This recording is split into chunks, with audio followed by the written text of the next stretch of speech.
Sejarah dan perkembangan pendidikan Islam pada zaman keemasan. Pada masa dinasti Abbasiyah, dunia Islam mengalami zaman keemasan. Saat itu, pendidikan dan ilmu pengetahuan berkembang pesat. Apa sih yang melatar belakangi dinasti ini dinamakan Golden Age of Islam?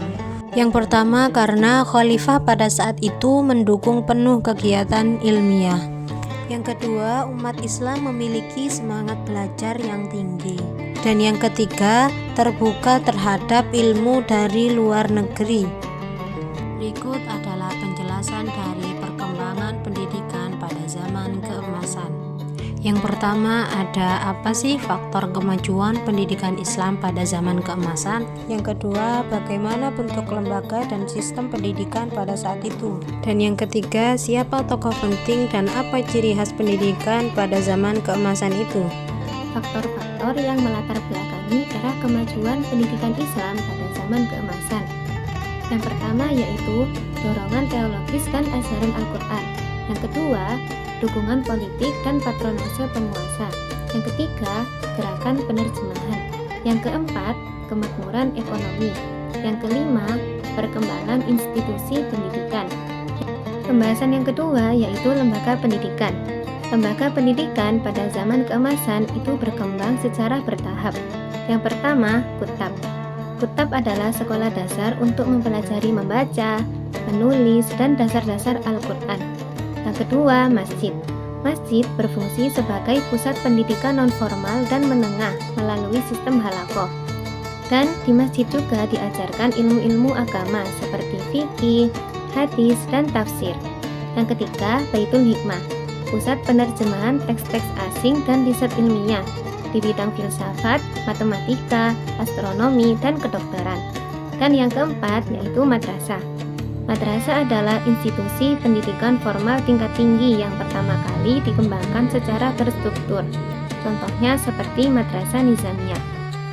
Jadi bisa dibayangkan jika sistem pendidikan saat itu mirip gabungan antara sekolah dasar, universitas, dan pusat riset modern. Selanjutnya ada sistem dan tujuan pendidikan. Yang pertama ada integrasi ilmu agama dan ilmu rasional, yakni keseimbangan antara ilmu nakli dan ilmu akli. Yang kedua ada tujuan holistik, pintar, dan berakhlak. Yang ketiga adanya dukungan negara berupa dana dan beasiswa. Nah, biasanya ini diambil dari dana wakaf. Selanjutnya ada metode pembelajaran. Nah, yang pertama menggunakan metode halaqah diskusi terbuka antara guru dan murid. Yang kedua menggunakan metode imla, yakni guru yang harus mendikte murid untuk menulis. Yang ketiga dengan hafalan Al-Quran dan hadis. Dan yang keempat dengan penerjemahan dan riset ilmuwan.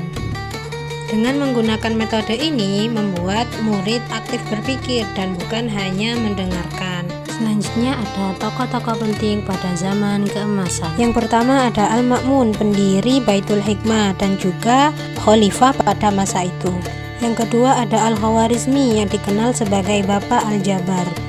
Yang ketiga ada Al-Razi, dokter besar dan sekaligus pendiri rumah sakit.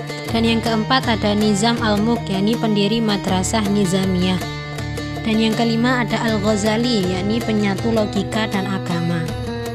Yang keenam ada Ibnu Sina, penulis kitab kedokteran Al-Qanun. Selanjutnya adalah ciri khas pendidikan Islam pada zaman keemasan. Yang pertama adalah penggabungan ilmu agama dan rasional. Yang kedua ada pendidikan tinggi formal melalui madrasah.